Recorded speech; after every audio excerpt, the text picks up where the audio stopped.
Encore une joie, un plaisir et tout le bonheur possible que nous pourrions dire d'être réunis encore aujourd'hui et à cette heure au travers de la parole. Nous allons recommander déjà ces moments entre les mains du Seigneur, que lui seul et par son Esprit Saint puisse prendre le contrôle de ces moments qui conduisent encore nos cœurs vers lui et qui nous enseigne au travers de sa parole. Prions. Éternel et tendre Père, nous te rendons grâce, Seigneur, nous te rendons grâce de nous réunir encore, Seigneur, à cette heure au travers de ta parole, Seigneur. Oui, ta parole est le pain de vie, ta parole est la vie, Seigneur, la vie dont nous avons besoin, tendre Père. Nous te remercions de ce que tu nous donnes, Seigneur, Papa, chaque jour cette vie, que tu nous donnes encore chaque jour, Seigneur, ces pains de vie, Seigneur. Nous te confions, tendre Père, ces moments de partage. Ces moments où, Seigneur, tu nous appelles, Seigneur, Papa, à manger du repas que tu nous as préparé, à prendre de ce que tu as gardé pour tout à chacun de nous. Seigneur, nous te prions pour nos cœurs, pour nos pensées.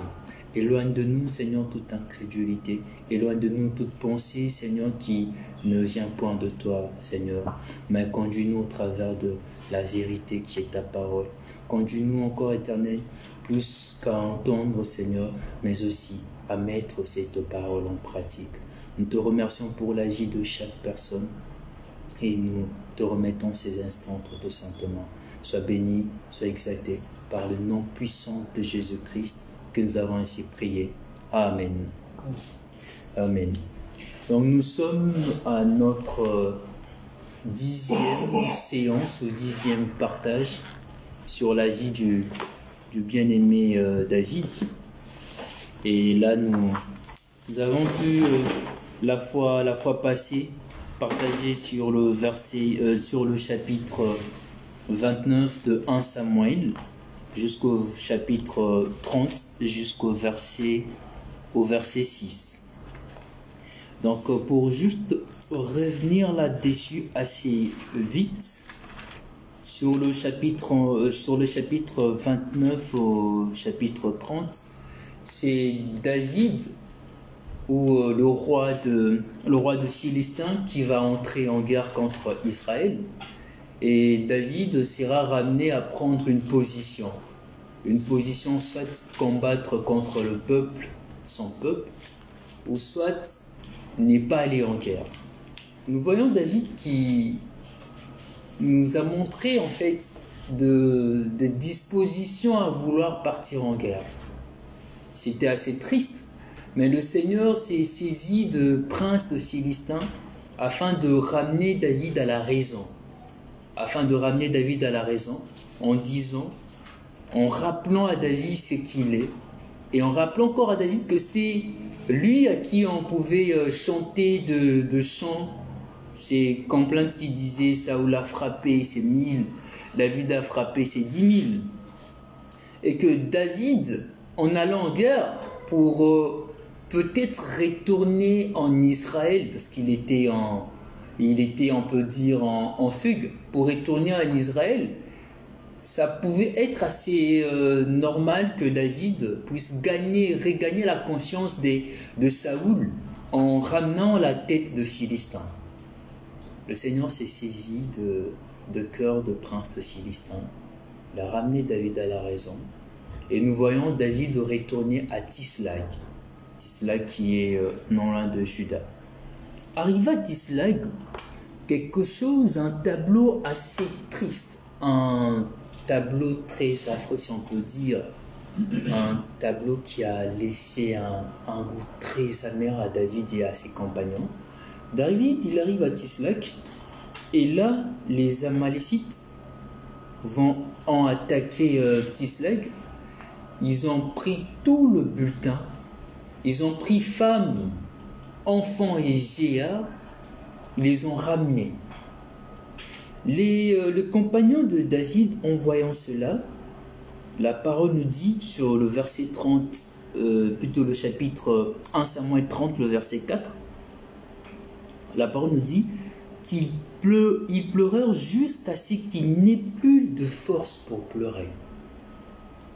Ils étaient attristés à un niveau où ils ont pleuré jusqu'à manquer de force pour encore pleurer. Plus, au-delà d'être attristés, leur cœur était rempli d'amertume.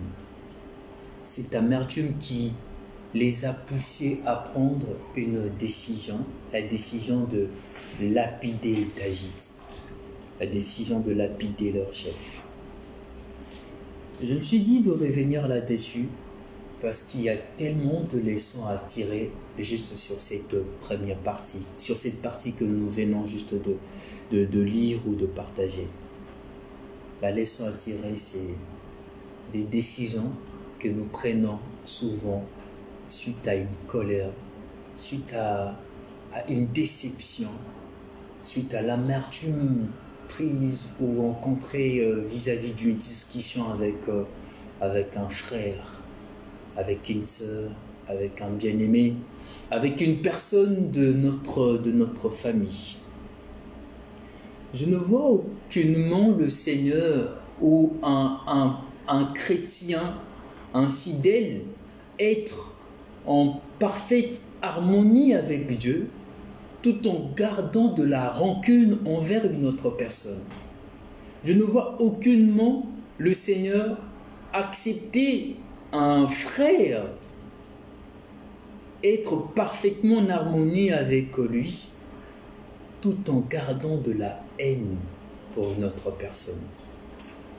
Des décisions prises par l'amertume, ou c'est des décisions auxquelles plusieurs de personnes regrettent d'être jusqu'à présent. Plusieurs de personnes en payent le prix jusqu'à présent. On paye le prix jusqu'à présent. Ici, les compagnons de David se sont laissés facilement guider par cette pression, par une haine, par cette amertume d'avoir perdu leur femme, d'avoir perdu leurs biens. Et au lieu d'aller poursuivre les ennemis, au lieu d'aller poursuivre les ennemis, parce que même en gardant cette haine ou bien en tuant David, ça n'allait rien apporter. Ça n'allait pas résoudre leurs soucis. En poursuivant les ennemis, c'est là où ils allaient trouver la solution de leurs soucis. Mais ils se sont arrêtés à vouloir, je voulais dire s'y venger, mais non, mais plutôt soulager cette haine en tuant le bien-aimé David. Beaucoup de gens se sont entraînés dans de querelles à cause de la pression. Il y a même le proverbe 30, du verset 30 qu'on va lire. C'est le proverbe 30, verset 30 que nous lisons.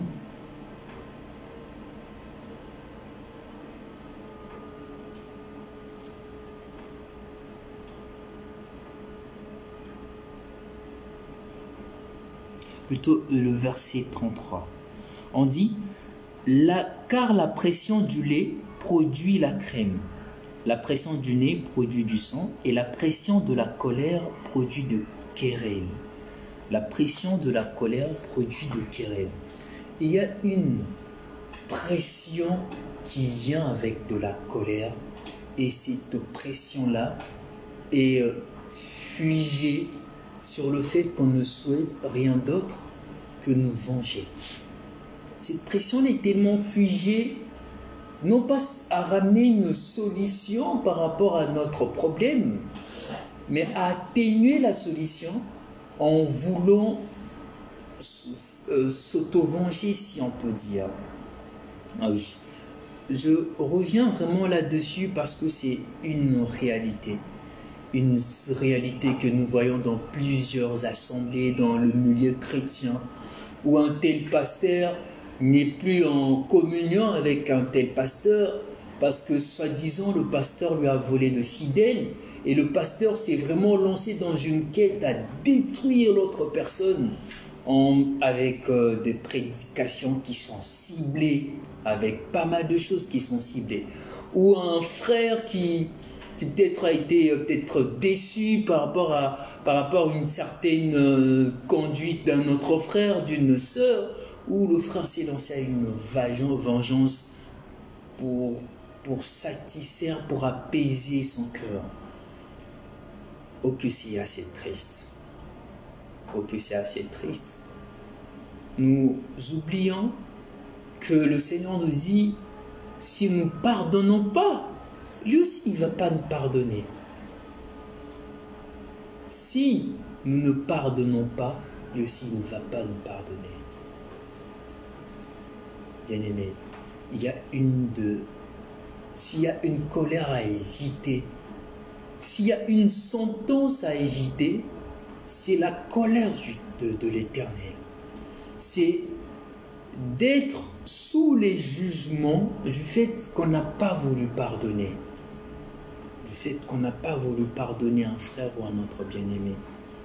S'il y a quelque chose à éviter, c'est celle-là. C'est vraiment celle-là. Et Éphésiens 4, du verset 31 jusqu'au verset 32, c'est le bien-aimé Paul qui parle aux Éphésiens. Il donne ces conseils que j'aimerais nous partager. Donc c'est Éphésiens 4, du verset... on va prendre même du verset 30, là il va dire « N'attristez pas le Saint-Esprit de Dieu par lequel vous avez été scellés pour le jour de la rédemption. Qu'est toute amertume, toute animosité, toute colère, toute clameur, toute calomnie et toute espèce de méchanceté disparaissent du milieu de vous. Soyez bons envers les uns, envers les autres, compatissants, vous pardonnant réciproquement comme Dieu vous a pardonné en Christ. Comme Dieu vous a pardonné en Christ. » Nous comprenons juste suite à cette lecture que le fait de garder une rancune, de l'amertume, le fait de vouloir, de garder une certaine haine envers un frère, envers un bien-aimé, nous attristons le Saint-Esprit. Nous attristons le Saint-Esprit. Et nous sommes sous cette colère. Nous ne profitons pas du pardon que nous sommes censés jouir en Christ. On dit comme Dieu vous a pardonné en Christ. Bien-aimé, si aujourd'hui tu as de la haine, tu gardes une rancune, une haine envers un frère, envers un bien-aimé, envers une sœur, envers quelqu'un de la famille, bien-aimé, du moment que tu peux le faire, et je nous le conseille de le faire au plus vite que possible, parce que aussi longtemps que nous allons garder cette haine, je ne vois pas comment est-ce que le Seigneur pourrait accepter nos prières. Je ne vois pas comment est-ce que nous serons en harmonie avec le Seigneur.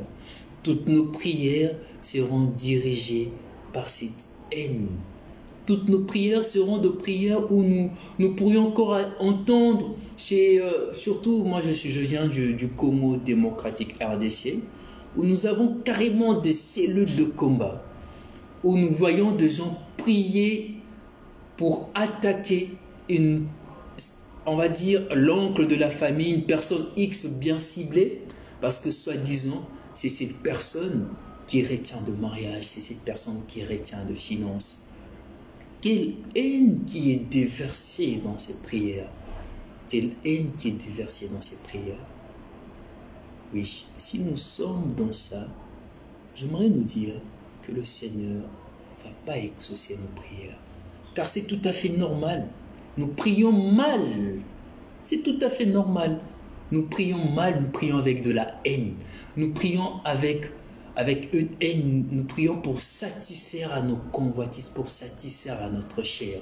Nous prions pour détruire une vie et non pas pour sauver une vie.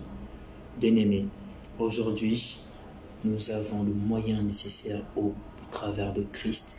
Il nous dit de venir à lui avec nos fardeaux. Il nous dit de pardonner. Lorsque le Seigneur nous dit de pardonner, il sait que c'est pas facile. Il sait que c'est pas facile. Plus encore, il sait de quoi notre cœur est formé. Il sait de quoi notre cœur est formé. Mais il a tout accompli. Il sait que c'est pas facile, mais il sait que c'est possible.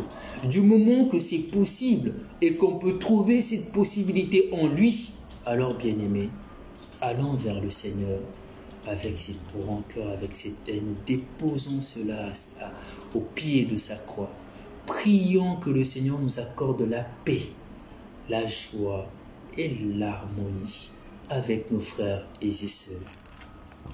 Donc nous voyons le compagnon de David qui vont décider à lapider David. Mais l'attitude de David nous interpelle aussi.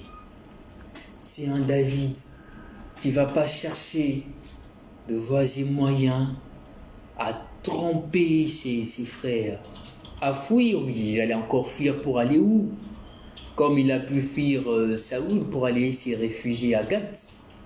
Mais nous voyons un David qui se rappelle de son Dieu. Au gouffre de là où il était tombé, au plus profond de l'angoisse qui était en lui, on voit un David qui se rappelle de son Dieu. Et David qui fait quoi? Nous lisons. Mais David reprit courage en s'appuyant sur l'Éternel son Dieu. Il dit au sacrificateur Abiathar, fils d'Achimélec, apporte-moi donc l'éphod et apporte-moi le faute de David. Et David consulta l'Éternel. Et David consulta l'Éternel. Oui. Nous pourrions dire que David, à cet instant, ressemble à ses fils prodigues que le Seigneur a pu nous raconter le récit, qu'il revient vers son Dieu. Il revient vers son Dieu en se rappelant certainement que seul en Dieu qu'il a la solution à ses problèmes. Seul en Dieu qu'il a la réponse à ses problèmes. Oui, il était dans une marche. Il a été infidèle envers son Dieu. En allant vers Gath, David est allé chez les ennemis de son peuple. Il est allé loin de Dieu. Mais au plus profond de l'angoisse, au plus profond de là où il était, là où tout le peuple, tout son entourage cherche à le lapider, il lève la tête et il consulte son Dieu. Oui. L'épître de Timothée nous dit que même lorsque nous sommes infidèles, Dieu demeure fidèle. Dieu demeure fidèle. David retrouve la fidélité de son Dieu. Il retrouve le refuge dans son Dieu. Mais il y a quelque chose à tirer là-dessus. C'est pas pour rien que David revient vers son Dieu. Autrefois, lorsque David était entouré par des armées de Saoul, c'était encore un David qui allait consulter son Dieu. Autrefois, lorsque David voulait aller combattre Goliath, c'était un David qui criait haut et fort son appartenance à son Dieu. J'en parle pour nous dire qu'en David, il y avait une base, si on peut dire. David avait une certaine connaissance de son Dieu qui était là. Il avait une connaissance de son Dieu qui était là. Il savait qu'en se retournant vers son Dieu, il allait trouver la réponse à son souci. Il allait trouver le refuge en Dieu. Il allait retrouver le refuge en Dieu. Oui. J'en parle parce que aujourd'hui, beaucoup de nos frères, de nos sœurs se perdent parce que nous voyons clairement dans leur démarche qu'il n'y a pas une vraie connaissance de la personne de Christ. Il n'y a pas une base concrète de la personne de Christ. Beaucoup se sont tissés pour modèle de pasteurs, de frères, oui, de frères, mais de modèles qui vient juste pour satisfaire ce qui en est de la chair. Parce qu'un tel a réussi dans ses finances. Parce qu'un tel roule avec une carrosse, c'est mon modèle. Et lorsqu'ils sont au fond de leur gouffre, lorsque ses frères ou ses modèles leur font du mal, si je peux dire, excusez-moi pour le terme, ou ils sont, comment je pourrais mieux m'expliquer le terme bien approprié, lorsque ces modèles leur déçoivent dans leur marche, où on trouve des imperfections dans ces modèles, nous voyons un frère qui était peut-être ancré, qui venait chaque dimanche, qui faisait tout ce que son pasteur faisait, et on attrape son pasteur dans une certaine conduite qui n'est pas biblique.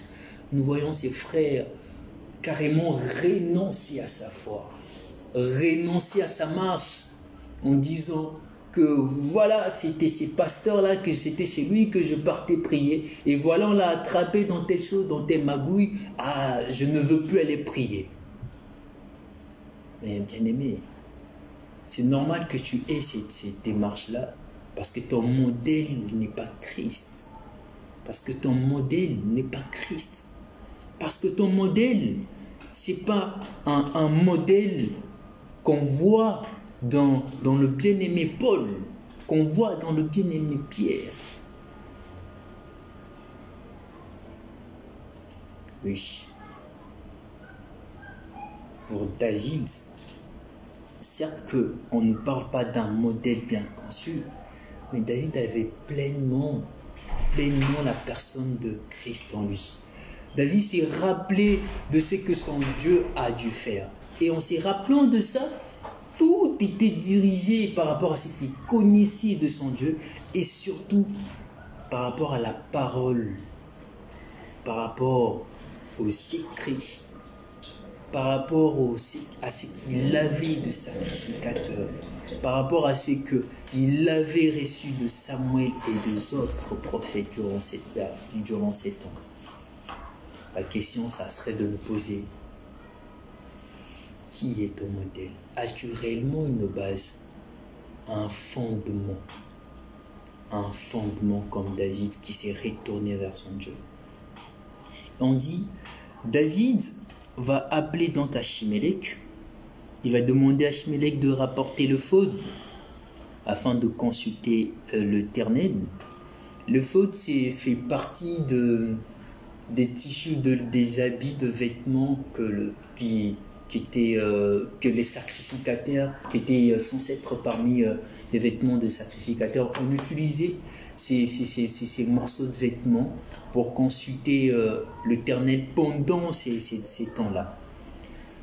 Cela ne veut pas justifier le fait qu'il y ait de personnes aujourd'hui qui vont dire, ben voilà, si pendant cette période, ils passaient par ces moyens pour consulter l'Éternel, pourquoi pas moi je passais par une croix en bois ou une certaine Vierge Marie en bois ou un chapelet d'un certain Saint Benoît ou Saint Michel ou un certain, si on peut dire, bracelet ou quoi que ce soit pour consulter l'Éternel. Non, pendant la période de David, ils n'avaient pas ce que nous avons actuellement, cette possibilité de venir vers le Seigneur.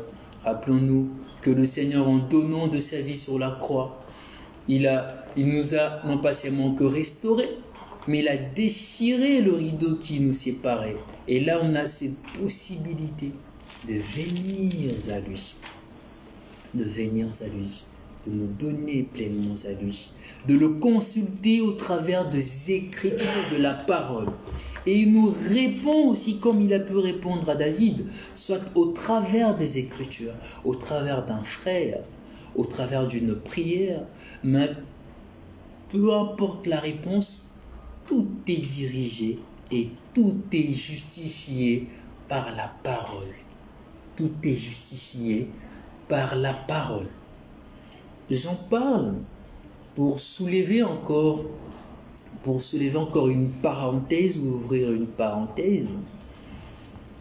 J'ai cru entendre, ou bien j'ai cru voir, c'est deux frères qui vont aller taper un soi-disant pasteur qui va demander à une femme ou une certaine sœur qui était à la quête du mariage, ou bien une dame mariée qui est à la quête de vouloir des enfants, de se laver. Le pasteur va aller laver la dame.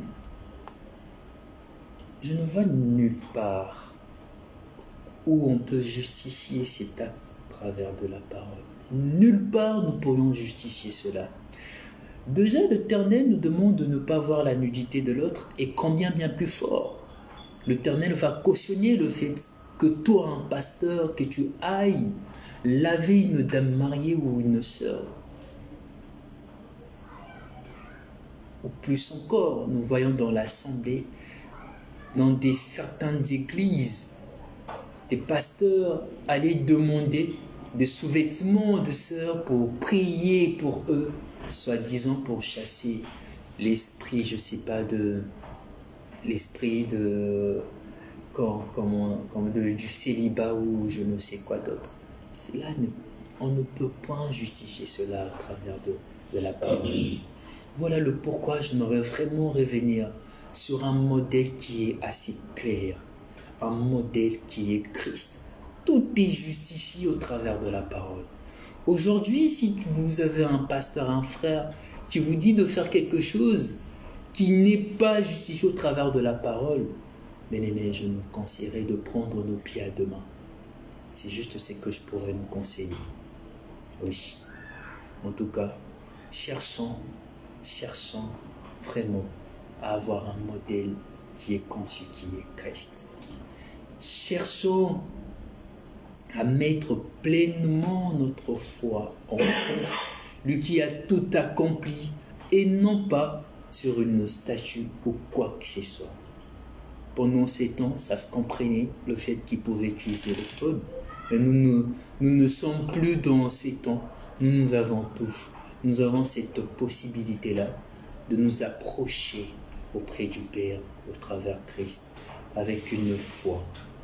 Donc nous voyons le bien-aimé David qui va consulter l'Éternel. En consultant l'Éternel, il va demander au Seigneur de se mettre en quête pour aller poursuivre les Amalécites. Nous lisons donc, c'est le verset 8. David consulta l'Éternel en disant, « Poursuivrai-je cette troupe? L'atteindrai-je » L'Éternel lui répondit, « Poursuis, car tu atteindrais et tu délivreras. » Et David s'est mis en marche. Et David s'est mis en marche. Oh oui. Pour revenir sur le compagnon de David, à la place de garder nos rancœurs, à la place de garder une certaine haine envers un frère ou une situation qui a été faite, bien-aimé, fais comme David. Allons consulter le Seigneur. Demandons au Seigneur de nous mettre en marche contre l'ennemi, notre ennemi, qui est bien sûr le diable. Le diable Satan qui a pris une grande partie de notre entourage. Peut-être nos frères, nos sœurs, nos amis au travail, qui sont encore sous l'emprise du péché, qui sont encore entre les mains du diable. Bien-aimés, à la place de garder cette rancœur, consultons le Seigneur, venons vers le Seigneur, consultons le Seigneur, demandons au Seigneur, allons pour délivrer nos frères qui sont encore sous cette emprise du diable. David, avec ses généraux, tous ses hommes, vont donc se mettre en marche pour aller à la poursuite des Amalécites. Arrivé quelque part, 200 de ces hommes qui marchaient avec David vont se fatiguer. Certainement, la route était assez longue. Et les autres vont continuer avec David. Ils vont donc arriver là où les Amalécites étaient. Ils étaient certainement en train de festoyer, de célébrer cette victoire. Et David vont leur surprendre avec ses hommes. Ils vont tout prendre. La Bible nous dit qu'ils vont prendre tout leur bulletin. Ils vont rien perdre de ce qui était arraché. Rien perdre de ce qui était arraché. Oh, de joie immense que nous avons lorsque nous retournons vers le Seigneur. Un David qui arrive à Tislag, où il voit qu'il a tout perdu. Il consulte, il revient vers son Dieu. Et la récompense en est énorme. Il récupère tout ce qu'il avait perdu. Tout ce qu'il avait perdu. Et ses frères et ses sœurs, les bien-aimés, ses compagnons vont rien perdre. Ils auront même plus que de ce qu'ils avaient perdu. Oui, bien-aimés, allons en marche. Consultons le Seigneur. Allons vers l'ennemi qui détient encore nos frères et nos sœurs. Prions. Combattons avec notre foi dans de prières, dans notre marche, avec notre témoignage de chaque jour. Prions, combattons, récupérons les âmes perdues. C'est à cela que le Seigneur nous attend. C'est à cela que le Seigneur nous attend. N'est-ce pas que le Seigneur a fait cette recommandation? Qu'on aille pour arracher les âmes perdues, qu'on prêche la parole, qu'on ramène les âmes à lui. Oui. Et combien l'âme de celui qui retourne au Seigneur, combien l'âme de celui qui a peut-être été trompé, abattu, s'y retourne vers le Seigneur, et combien qu'il récupère ce qu'il avait perdu. Oui, nous aurons au centime de ce que nous avons perdu. À nous de retourner vraiment vers le Seigneur. Nous lisons le verset 19. On dit, « Il ne leur manqua personne, ni petit, ni grand, ni fils, de ce qu'on leur avait enlevé. David ramena tout. » Oui, nous avons nous aussi la possibilité de tout ramener, toute notre famille, notre entourage. Nous avons cette possibilité-là de tout ramener. Nous lisons du verset 21 jusqu'au verset 31. David arriva auprès de 200 hommes qui avaient été trop fatigués pour le suivre et qu'on avait laissés au torrent de Bézor. Ils s'avancèrent à la rencontre de David et du peuple qui était avec lui.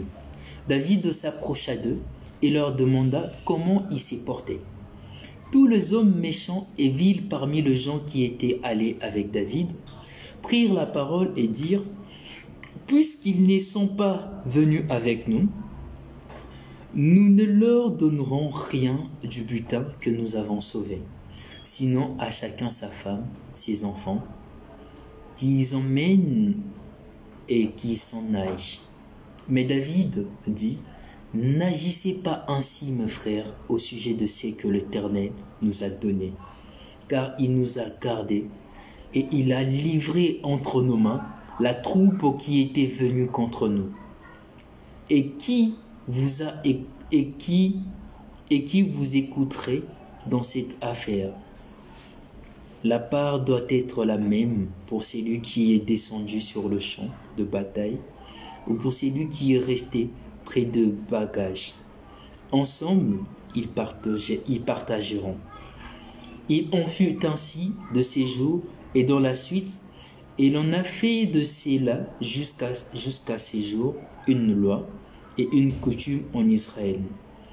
De retour à Tislag, David envoya une partie du butin aux anciens du Juda, à ses amis, en leur adressant ces paroles. Voici pour vous un présent sur le butin des ennemis de l'Éternel. Il fit ainsi des envois à ceux de Bethel, à ceux de Ramoth, du Midi, à ceux de Jatir, à ceux de Daoré, à ceux de Sifnof, à ceux de Dechemoa, à ceux de Rakal, à ceux de villes de Gérachlit, à ceux de villes de Kenya, à ceux de Horma, à ceux de Karacham, à ceux d'Atak et à ceux d'Hébron, dans tout le lieu que David et ses gens avaient parcouru. Voilà que David, après avoir gagné cette bataille, après avoir repris ce que les Amalécites les avaient pris, les avaient arrachés, ils se sont mis en route pour retourner à Tislag. Et nous rappelons juste qu'il y avait 200 de compagnons de David qui étaient assez fatigués. Ils se sont arrêtés quelque part en route. Arrivé là où ses compagnons étaient arrêtés, David va s'acquérir de leur santé si ils sont bien portants. Et nous entendons les autres qui avaient accompagné David jusqu'à prendre des Amalécites dire des autres qu'ils n'étaient pas censés prendre au-delà de ce qu'on les avait arrachés. Et que le butin était juste réservé pour ceux qui ont pu aller, si on peut dire, jusqu'à la quête. Ici, nous voyons une leçon que David nous donne encore aujourd'hui. Cette leçon du partage. Du partage, nous voyons un bien-aimé David qui a tout récupéré avec les autres. Et David manifestait cette compassion en ne voulant rien d'autre que partager ce qu'ils avaient. Et c'est vraiment ce que le Seigneur attend de nous aussi. Au-delà du fait de partager cette joie que nous avons en Christ, de partager comme le bien-aimé Paul va adresser, si je ne me trompe pas, aux Éphésiens, qui voulait partager le don qu'il avait en lui avec les autres. Nous voyons David lui aussi vouloir partager ce qu'ils avaient acquis, ce qu'ils avaient gagné. Oui, c'est ça que le Seigneur a laissé pour. C'est cette restriction que le Seigneur nous a aussi laissée. Le partage de ce que nous avons. Mettre tout en commun. C'est ce que nous voyons avec la première église. La première église dans Actes des Apôtres.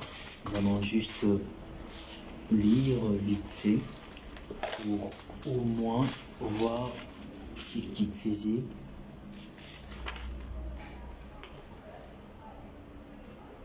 Donc, si je ne me trompe pas, voilà, c'est Acte 2.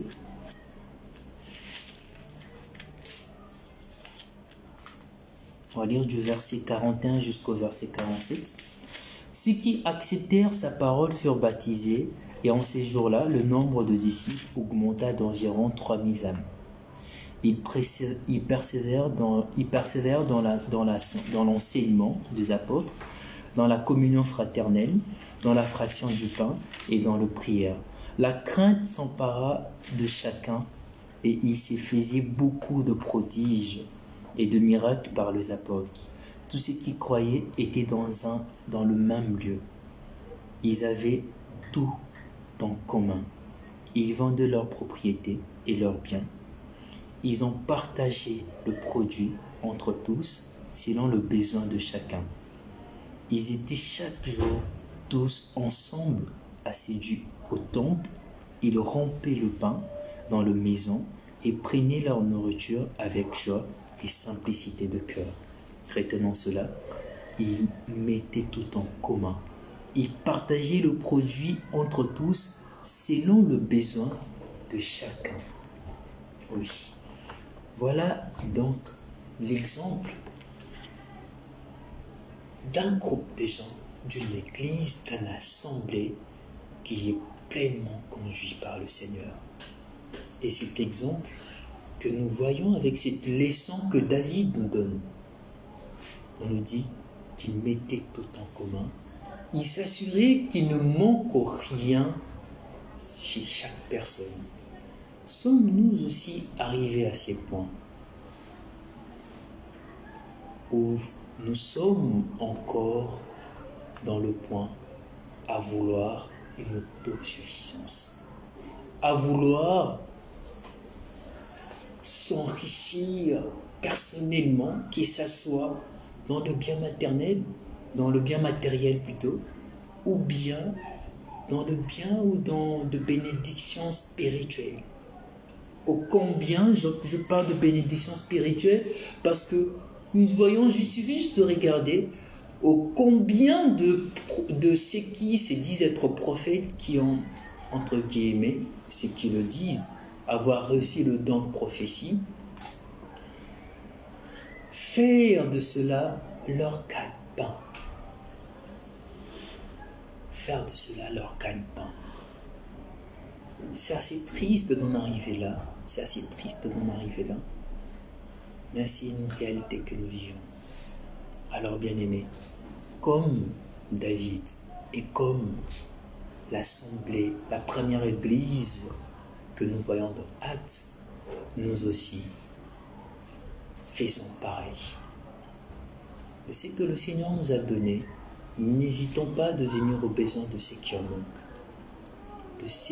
De l'abondance que nous avons, n'hésitons pas de nous acquérir de besoins de tout à chacun. C'est dans ce sens-là que nous pourrions nous aussi croître en amour pour les uns envers les autres. Donc je pense que pour aujourd'hui, nous allons peut-être nous arrêter là. La suite, lorsqu'ils vont partager tous ces biens entre eux, David va encore aller au-delà de cela.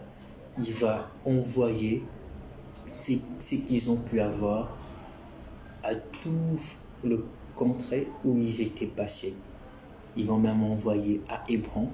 Et dans 2 Samuel, on dira que c'est même Hébron, les sacrificateurs de Hébron, qui vont déclarer David comme roi.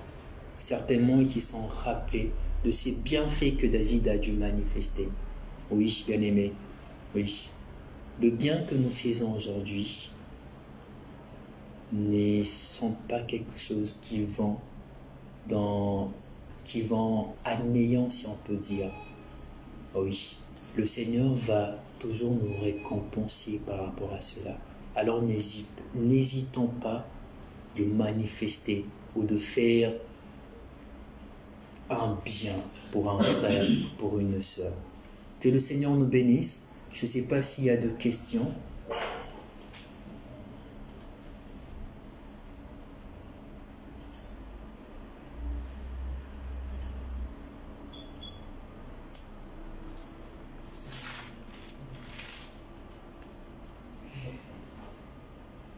Donc il n'y a pas de questions.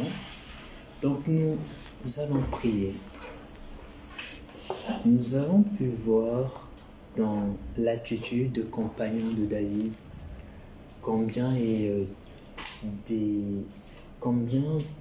l'amertume pourrait nous dévaster et nous conduire à prendre des décisions que nous allons regretter plus tard. Combien la colère pourrait nous dévaster. Nous avons vu dans l'attitude de David combien il s'est rappelé de son Dieu et qui s'est remis en question, rempli d'angoisse. Il n'a pas regardé à cela, il n'a pas regardé à la pression tout autour, mais il est venu consulter son Dieu. Nous allons prier par rapport à ce que le Seigneur a mis à cœur de tout à chacun. Si tu te retrouves dans l'attitude de ceux qui ont peut-être pris de décisions et qui l'en regrettent aujourd'hui. Venons juste vers le Seigneur, demandons-lui pardon. Il nous dit de venir avec ce que nous avons, avec nos fardeaux, et de porter le joug, c'est le joug léger qu'il nous donne. Il nous dit de déposer nos fardeaux au pied de sa croix. Venons et déposons nos fardeaux près de sa croix. Prions. Éternel, tendre Père, Seigneur, tu connais nos cœurs. Tu sais, Seigneur, le souci de nos cœurs. Tu sais, tendre Père, pour chaque personne, des soucis qui nous ont poussé certainement à prendre des décisions que nous regrettons peut-être à présent. Nous savons que tu es celui qui rachète le temps. Nous savons que tu es celui qui restaure. Et c'est toi qui nous demandes de poser nos fardeaux à tes pieds. Venons donc au Seigneur Papa à tes pieds avec ce que nous sommes, Seigneur. Nous te demandons pardon. Demandons pardon, Seigneur. Nous te demandons au-delà de cela, tendre Père, de nous remplir, au Seigneur, de joie, de mettre la paix en nous, Seigneur, de mettre la paix en nous. Nous ne voulons pas, Seigneur, laisser l'amertume ou la haine attrister le Saint-Esprit que tu nous as scellé pour le jour de la rédemption. Nous ne voulons pas de cela, Éternel. Merci, Seigneur, car au travers de ces moments de partage, tu nous as montré plusieurs réalités, Seigneur. Ce qui en est, tendre Père, de notre attitude envers les autres. Ce qui en est, Seigneur Papa, du besoin de l'assemblée. Nous te prions que tu nous donnes aussi, Seigneur, cette attitude que nous voyons chez nos bien-aimés dans Actes des Apôtres et qui mettaient tous en commun. Donne-nous, Seigneur, à parvenir jusqu'à ces points éternels. Remplis-nous donc d'amour, Seigneur. Nous te recommandons la soirée entre tes saintes mains, nos frères et sœurs, Seigneur, de ceux qui sont malades, que tu restaures, tendre Père, au nom puissant de Jésus-Christ. Que l'honneur et louange te soit rendu. Nous avons ainsi prié. Amen. Amen.